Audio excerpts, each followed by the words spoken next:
Now, most families take vacations together, but most families don't pack up all 5 of their kids and take off exploring Europe all summer long. 6 weeks, 5 children in one camper van.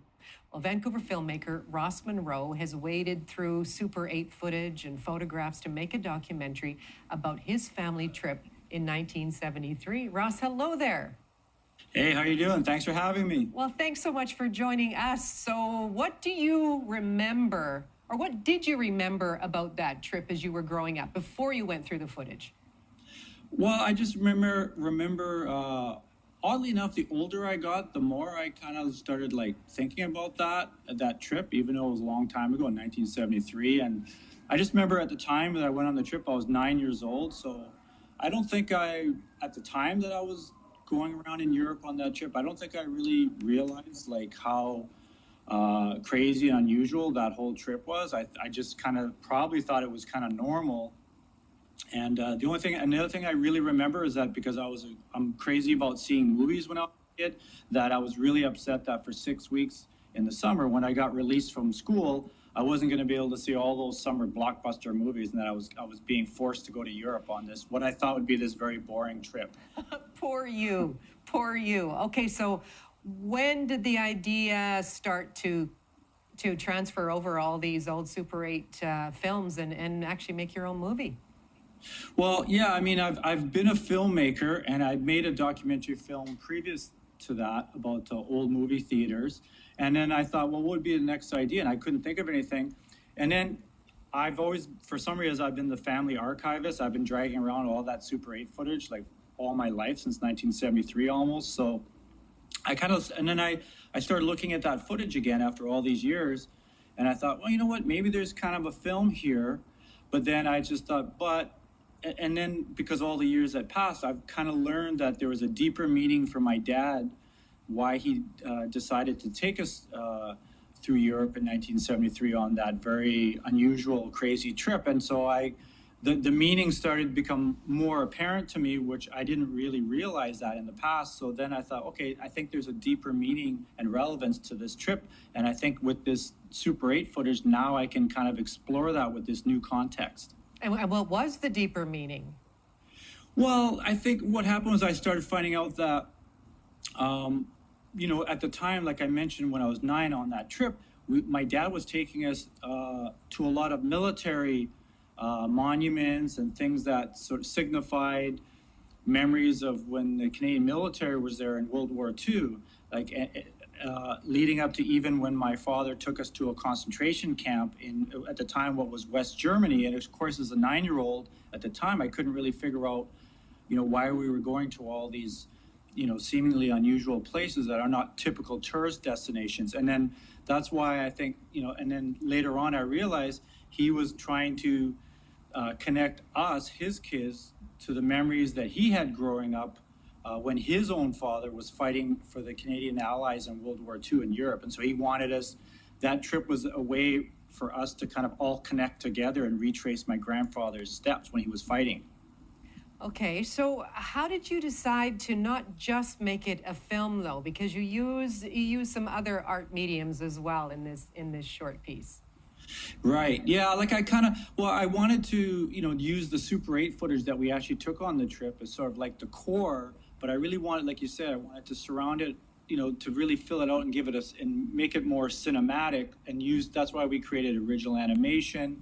We used some stock footage. We built up, the context of explaining to people what it was like in the 70s. And we just tried to use a lot of different kind of mixed media because we just wanted to create a more expansive cinematic look. We didn't want it to make it look like just a bunch of holiday Super 8 footage that was just kind of on a personal family level. We wanted to open everything up and make it more of a film and more universal for anybody to watch it.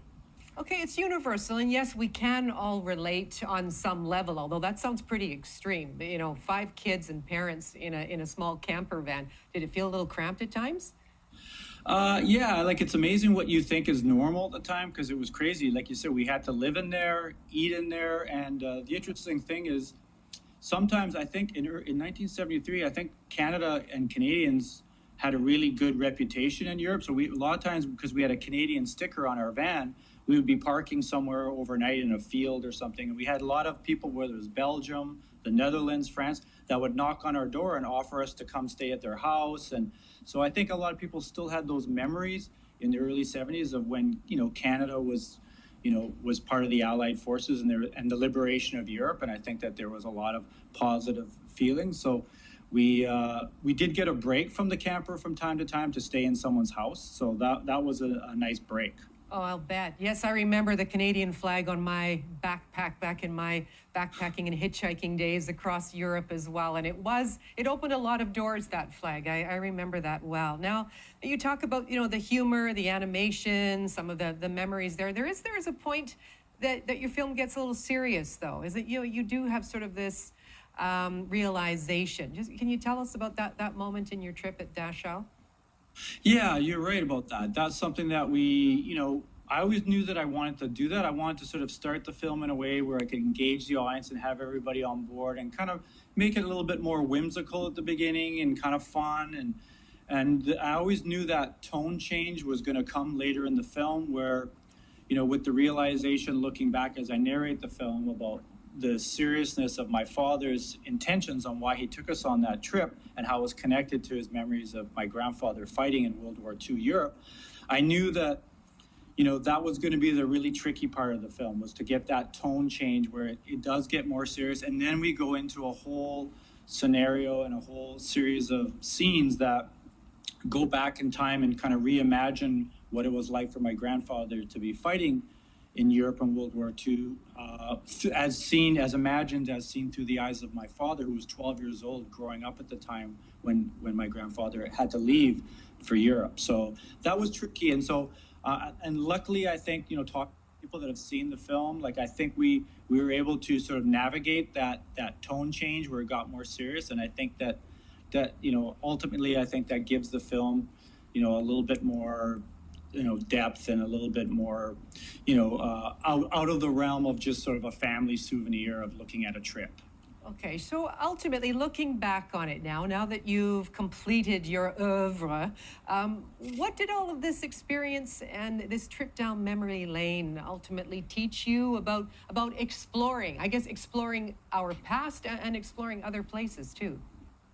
Well, I think, what it taught me was really looking at the film in its totality now that it's finished and just seeing how it goes back in time and how it really links different generations of my family and tells that story and sort of really connects everything. I think what it really shows me is that, when you explore and you either exploring the past or the present, it's amazing how everything is very interconnected. So with this film, we have, it really kind of ties together how, what my grandfather did in the 1940s fighting in World War II in Europe, and then how that affected my dad, and then looking back at how that affected us in terms of us going on that trip and kind of walking in those footsteps. It kind of showed me that, when you look back in the past and explore the past, it's amazing how it all ties together to the present and how everything in the past somehow seems to connect to the present and even to the future.